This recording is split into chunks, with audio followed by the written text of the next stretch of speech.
네, 안녕하십니까. 하이테크증권 리서치 본부의 자산 배분 맡고 있는 장희종입니다.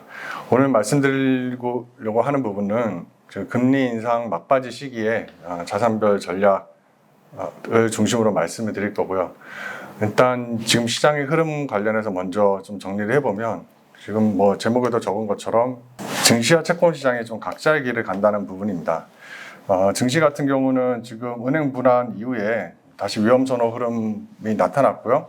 또 이런 부분들이 결국은 연준 금리 인상 중단으로 이어질 수 있다. 이런 부분들을 반영하고 있는 상황이고요. 채권 시장 같은 경우는 은행 불안이 결국엔 경기 하락으로 이어질 거라는 점을 주목하고 있는 상황입니다. 주식시장이 좀 상승을 하긴 했지만 그렇게 크게 의미 있게 상승한 건라고 볼 수는 없지만 전반적인 시장 분위기는 3월 초반 SVB 사태, 중반에 CS 사태 이후에 3월 말까지는 꽤 괜찮은 흐름을 보였고요. 반면에 채권 같은 경우는 다시 또 반등이 계속해서 이어지면서 전반적으로 경기 하락을 반영하고 있는 흐름을 좀 주목할 필요는 있을 것 같습니다. 다만 채권 시장에서도 국채와 투기 등급 회사채 간에는 분명한 차이점을 보이는데요. 이번 일을 계기로 투기 등급 회사채 같은 경우 가격은 뚜렷하게 내려오는 부분도 좀 기억할 부분입니다. 그래서 결국은 어떤 자산별로 좀 각자의 길을 간다는 부분을 말씀드리고 싶었던 거고요.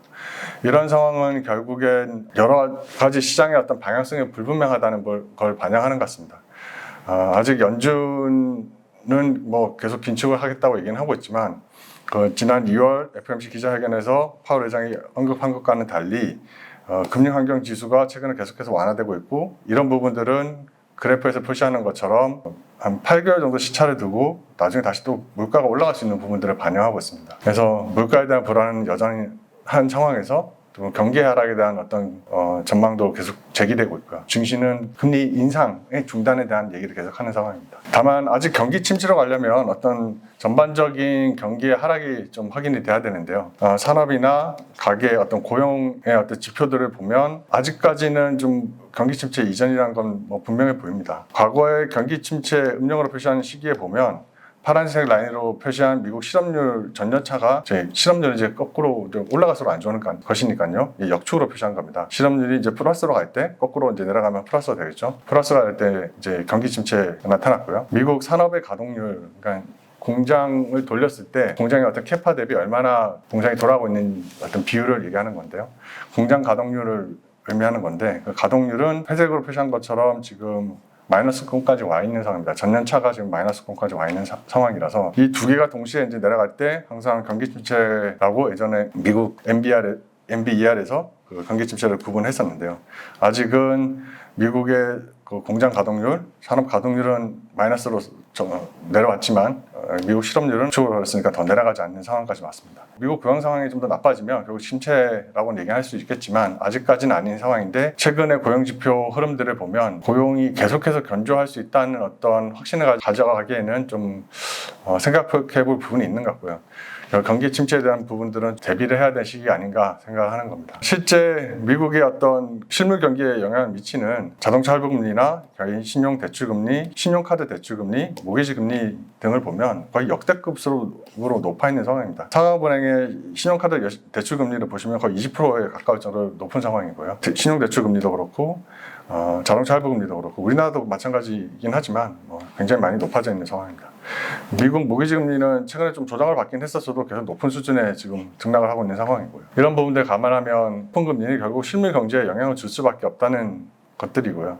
이런 어떤 실물 경기에 부정적으로 작동할 수 있는 부분들은 아까 말씀드렸던 경기 침체 가능성에서는 좀 대비를 해야 될 시기가 아닌가 생각하는 겁니다. 또한 최근에 SVB나 CS 사태 이전부터 미국 상업은행의 총 대출 증가액은 조금씩 둔화되는 양상을 보여왔고요. 상업은행 대출 증가율이 이제 둔화될 때마다 항상 경기 침체가 나타났던 걸 감안한다면 아까 말씀드렸던 경기 침체에 대해서는 좀 대비를 해야 될 것 같습니다. 물론 지난 연간 전망 자료에서도 말씀드렸던 것처럼 경기 침체가 나타나더라도 정도는 심하지 않을 수 있다라고 말씀드렸는데 그때 그렇게 정리했던 이유는 아무래도 비금융 가계나 기업 부분에 어떤 레버리지 비율이 높지는 않고요. 워낙 지원금을 많이 받았고 저금리 상황이어서 유동성 풍부했기 때문이고요. 레버리지 부분이 높지 않았다는 거고, 또 하나는 재고 부분이 부담이 없었다는 겁니다. 다만 재고 부분과 관련해서는 지금 수요가 워낙 빠르게 위축되고 있는 부분들을 감안하면 유의해서 볼 필요는 있을 것 같고요. 경기 침체 어떤 가능성을 좀 대비하면서 시장을 접근해야 되는 시기다. 자산 시장을 좀 바라봐야 되는 시기다 보고 있습니다. 특히나 지금 금리 인상 관련해서 몇 가지 어떤 지표들을 정리를 했는데요. 산업활동면이나 어떤 채권 시장에서 나타난 시그널이나 고용 시장이나 다 어떤 금리 인상 막바지 국면이라고 얘기하고 있는 부분들도 어떤 경기에 대한 어떤 변화 부분을 반영하는 부분인 것 같고요. 채권 시장 금리 움직임을 보면 작년 같은 경우는 미국 10년 국채 금리 변동이 주로 단기 실질 금리의 어떤 상승에 의해서 전체 금리 상승 부분이 나타났던 반면에 올해 들어와서는 지금 단기 실질 금리는 오히려 떨어지고 있고요. 이런 부분이 국채 10년 금리를 하락을 이끌고 있습니다. 금리 인상 중단이나 결국엔 어떤 경기 하락 부분을 반영하는 양상인 거를 좀 주목을 해야 될 것 같고요. 증시는 개별 종목 흐름별로 차별적인 양원 흐름을 보이는 종목들도 있고 견조한 흐름을 전반적으로 보이고는 있지만, 전반적인 자산 시장의 움직임을 본다면 금리 인상 중단 이후에 어떤 경기에 대한 부분들을 좀 유의해야 되는 시기가 아닌가 생각합니다. 특히나 그림 14번에 정리한 것처럼 증시나 장기채권 어떤 성과와 연준의 금리 정책 사이클을 같이 비교를 해보면 S&P 500 토탈 리턴과 미국 장기 국채 가격 지수 토탈 리턴 어떤 로그 값의 비율을 표시한 것 같아요. 전반적으로 금리 인상이 중단될 때 금리 인상 막바지에 주식이 그동안 좋다가 채권이 더 좋아지는 흐름이 나타났고요. 2007년, 8년 넘어갈 때도 그랬었고요. 2018년, 19년 넘어갈 때도 그랬었습니다. 다만 이때 90년대 중반만 좀 예외 상황이었는데, 이때는 워낙 경기 어떤 실물 경기가 견조하게 유지됐기 때문에 지금과는 좀 다른 상황으로 생각해야 될 것 같고요. 아까 말씀드린 실물 경기에 영향을 미치는 각종 할부금리나 대출금리가 워낙 높은 상황인 것을 감안한다면 경기 상황이 점점 둔화되는 건 불가피할 것 같고, 이런 부분들은 90년대 중반과 다르게 금리 인상이 중단되는 시기가 다가올수록 파란색 선이 좀 둔화되는, 결국 장기 국채 가격이 좀 더 주식보다 증시보다 나은 성과를 보일 수 있는 부분들을 의미하는 것 같습니다. 그래서 결국 금리 인상 막바지에 장기 국채 금리 상방이 제한되고 국채 금리가 더 올라가지 않는다는 건 국채 가격이 올라간다는 것이니까요. 지금은 증시보다는 어떤 장기 국채 중심의 어떤 투자 등급이 높은 국채 시장 중심으로 좀 접근하는 게 필요한 시기다 말씀드리고 싶습니다. 과거에 금리 인상 인하 시기에 증시랑 기업 이익이 얼마나 많이 떨어졌나, 최대 하락폭을 보더라도 파란색 음영으로 표시한 게 금리 인상기고요. 회색 음영으로 표시한 게 금리 인하기인데, 대체로 금리 인하기 중에 증시의 최대 낙폭이 나타났었고요. 금리 인하 특히나 막바지에 더 최근 들어와서는 최대 하락폭을 기록한 적이 많았습니다. 기업 이익 같은 경우도 최대 하락폭은 주로 회색 음영이 표시된 기간에 나타났고요. 마찬가지로 기업 이익도 최대 하락폭을 기록했던 시기는 회색 음영 막바지에 나타난 적이 많았던 점은 좀 유의하게 좀 주목을 해야 될 것 같습니다. 그래서 지금 당장은 시장은 증시는 큰 문제는 없는 상황인 것처럼 얘기는 하고 있지만, 전 증시보다는 안전자산 중심의 어떤 퀄리티 자산 중심의 접근이 필요하다고 말씀을 드리고 싶고요. 아까 말씀드린 장기 국채에 어떤 접근할 시기가 됐다라고 말씀을 드리고 싶은 겁니다. 증시랑 장기 국채의 어떤 매력을 비교하더라도, 배당 수익률과 국채 금리를 비교하더라도 지금 미국 증시의 배당 수익률보다 지금 국채 수익률이 워낙 높은 상황이고요. 증시의 어닝스 위드랑 10년 금리랑 비교하더라도 지금 역대급으로 많이 낮아져 있는 상황입니다. 격차가 많이 벌어졌다가 왔다 갔다 하는데, 지금 역대급으로 많이 줄어든 부분들은 지금 증시보다는 어떤 장기 국채의 매력을 높이는 부분이다 라고 말씀드리고 싶고요. 지금 기업이 관련해서 어떤 실적 가이던스를 제시한 것들을 보더라도 증시의 좀 부정적인 요인이긴 한데, 지금 긍정적인 전망보다 부정적인 전망의 어떤 흐름이 조금씩 더 늘어나고 있습니다. 지금 긍정적인 전망은 올해 1분기 같은 경우는 한 20%가 조금 넘는 수준이고요. 지금 부정적으로 전망을 제시한 기업들이 한 70% 이상 되는 겁니다. 그 부정적인 전망에서 긍정적인 전망을 나눈 어떤 비율을 보면, 그동안 계속해서 왔다 갔다 하긴 했지만 좀 떨어졌다가 최근에 좀 빠르게 올라가고 있는 부분들, 긍정적인 전망보다 부정적인 전망을 제시한 기업들이 지금 3배 이상 많다는 부분들은 좀 주목할 부분이고요.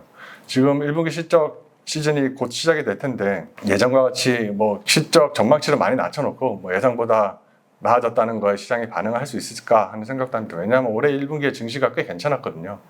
근데 이익 증가율이 많이 떨어지는 상황이라면 증시가 뭐 작년에는 많이 조정을 받았지만 올해는 뭐 거의 뭐 나쁘지 않은 상황이었던 걸 감안하면 그 부분을 반영하려 들 수 있기 때문에 예전과 같은 다른 어떤 흐름들을 시적 시즌에 좀 대비를 해야 될 것 같고요. 그러면 증시는 어떻게 접근할 것인가에 대해서 좀 증시 접근 방식에 대해서 좀 말씀을 드리겠습니다. 증시는 전반적으로 그렇게 좋게 보지는 않지만 기술주 중심의 최근에 어떤 상승세가 꽤 돋보였는데요.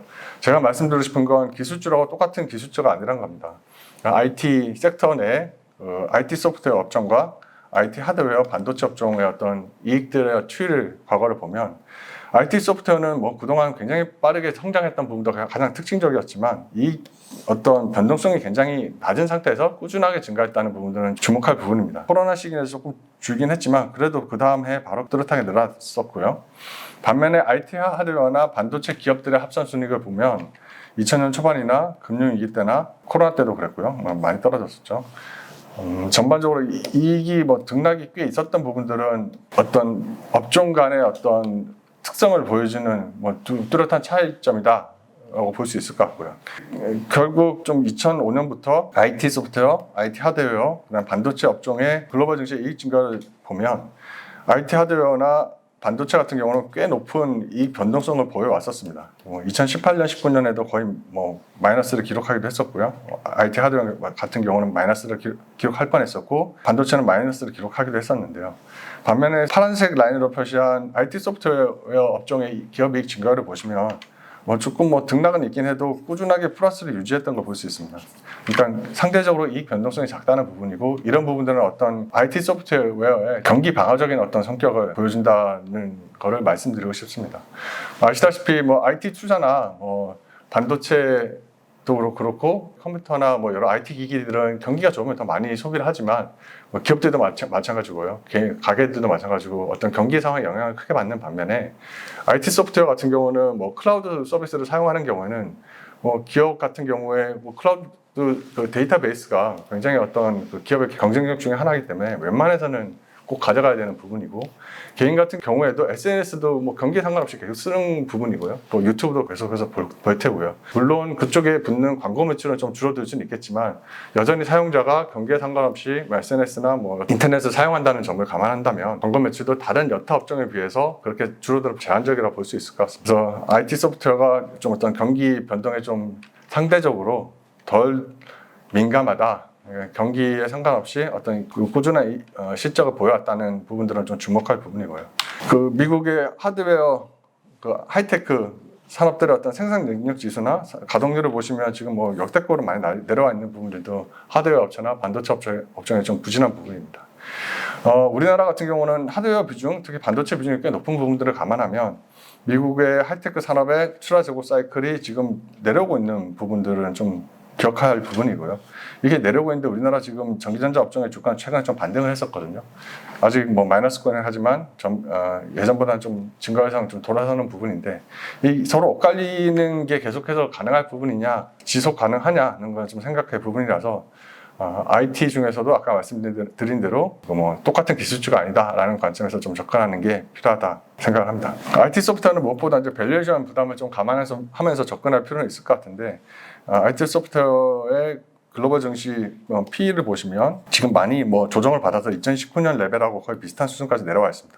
그런 걸 감안하면 그렇게 부담스러운 상황은 아니다 생각을 하고요. 반면에 IT 하드웨어나 반도체 같은 경우는 예전보다는 밸류에이션이 높은 수준인 걸 감안하면 밸류에이션 자체에서도 IT 소프트웨어가 그렇게 나쁘진 않다는 생각을 합니다. 실제로 모닝스타 리서치 부분에서 양호한 기업 경쟁력을 가진 어떤 회사를 구축한 기업들로 구성된 ETF가 있습니다. 모트 ETF라고 하는데요. 여기 티커가 MO8인데 미국 증시에 상장되어 있는 ETF인데요. 이쪽에 상위 구성 종목들을 보시면 메타나 세일즈포스나 구글이나 마이크로소프트나 소프트웨어 업체들이 다 상위를 차지하고 있는 것도 볼 수 있고요. 뭐 상위 지금 한 10개 정도만 표시를 한 건데도 상위 10개 종목들 중에서도 대부분이 소프트웨어 업체들이 대부분을 차지하고 있는 걸 볼 수 있습니다. 그래서 말씀드리고 싶은 건 경쟁력이 있는 이 창출 능력이 확실한 소프트웨어 업체들 같은 경우는 뭐 매크로 상황에 상관없이 상대적으로 뭐 견조한 성과를 기대할 수 있다는 거고요. 그래서 증시에 대해서는 전반적으로 좀 부정적으로 계속해서 말씀드렸는데 증시 접근은 어떤 이익 창출 능력이 확실한 소프트웨어 업체들 중심으로 좀 접근하는 게 좀 상대적으로 낫지 않겠냐 생각을 하는 겁니다. 전반적으로 뭐 자산 간단히 짚어보면 여전히 아까 말씀드린 대로 단기 국채를 선호한다고 말씀을 드리겠습니다. 지금 코로나 이후에 여러 변동을 겪었고요. 이런 흐름들이 이제 정상화되는 과정이 계속해서 진행되는 중이고요. 아직 주가 같은 경우는 예전에 추이 대비는 아직 높은 위치에 있지만 채권 같은 경우는 아직은 좀 많이 내려온 걸 감안하면 좀 가격 매력도 있는 부분들을 감안해야 될 것 같습니다. 그래서 장기 국채 중심의 접근이 유효하다는 생각을 하고요. 상품 가격도 그렇고 주택 가격도 아직 뭐 추세선을 벗어난 어떤 강한 코로나 시기에 어떤 유동성이 힘입은 상승을 경험했던 거에 비해 국채 가격은 아직은 레벨이 낮은 걸 감안하면 지금 당장에는 뭐 경기 상황이나 뭐 지금 코로나 이후의 어떤 흐름들을 보더라도 저는 채권 중심의 자산시장 접근이 좀 유효하다 생각을 하고 있습니다. 특히나 올해 2분기에 또 변동성을 일으킬 이슈가 많다는 점에서도 좀 안전자산, 퀄리티 자산 중심의 어떤 접근이 필요하다고 보는데요. 은행 관련 불안들은 상대적으로 지금 많이 진정이 되긴 했는데 전체적으로 봤을 때 그 은행 불안을 야기했던 요인들이 아직 달라지진 않았습니다. 물가는 여전히 높고요. 연준의 어떤 긴축은 계속되는 상황인 걸 감안하면 은행의 이번에 불안은 뭐 정책 당국이 빠르게 지금 그 대책이 나오면서 어떤 뭐 틀어막는 상황이긴 했지만 은행 말고도 뭐 사모펀드나 벤처나 뭐 여러 가지 뭐 상업용 부동산이나 여러 가지 어떤 뭐 약한 고리들이 얘기되고 있는 부분들을 감안하면 불안 요인의 원인이었던 고금리나 긴축이 끝나지 않는 상황, 그 이후에도 계속되는 어떤 그 약한 고리에 대한 어떤 리스크를 감안하면 어떤 변동성에 대비할 필요가 있을 것 같다는 거고요. 미국 정부 부채 한도가 5월에서 6월 경에 지금 목에 찬다고 합니다. 그러면 6월부터는 아마도 좀 비상 대책을 가동해서 필수적인 부분에만 지출하고 부채 한도에 대한 어떤 한도를 늘리냐 마냐에 대한 의회 내의 어떤 협상도 진행이 될 것 같은데 시장 상황도 그렇긴 하지만 어떤 그런 정치적인 이슈까지 감안한다면 어떤 변동성 관련해서는 계속해서 유의할 필요는 있어 보입니다. 그리고 1분기 실적이 지금 4월부터 4월, 5월에 지금 발표가 될 텐데 이 실적 관련의 어떤 내용들도 그렇고 그 실적 발표 시즌에 향후의 어떤 실적 전망들을 또 제시를 할 텐데 그 부분들도 개별 기업들별로 좀 변동성이 나타날 수 있는 부분들은 유의를 해야 될 것 같고요. 그래서 기본적으로 저는 안전자산 중심의 어떤 자산시장 접근이 지금은 유효하다고 보고 있고요. 결국엔 지금 어떤 변동성이 계속 높은 시기에는 자산을 증식하기보다는 자산을 보존하는 게 가장 필수적인 어떤 시장 접근 스탠스다라는 생각을 하고요. 이런 차원에서 아까 말씀드린 장기 국채나 퀄리티 있는 자산이나 증시에서는 이익 창출 능력이 확실한 어떤 소프트웨어 중심의 접근이 필요하다고 말씀드리겠습니다. 이상 발표 마치겠습니다. 감사합니다.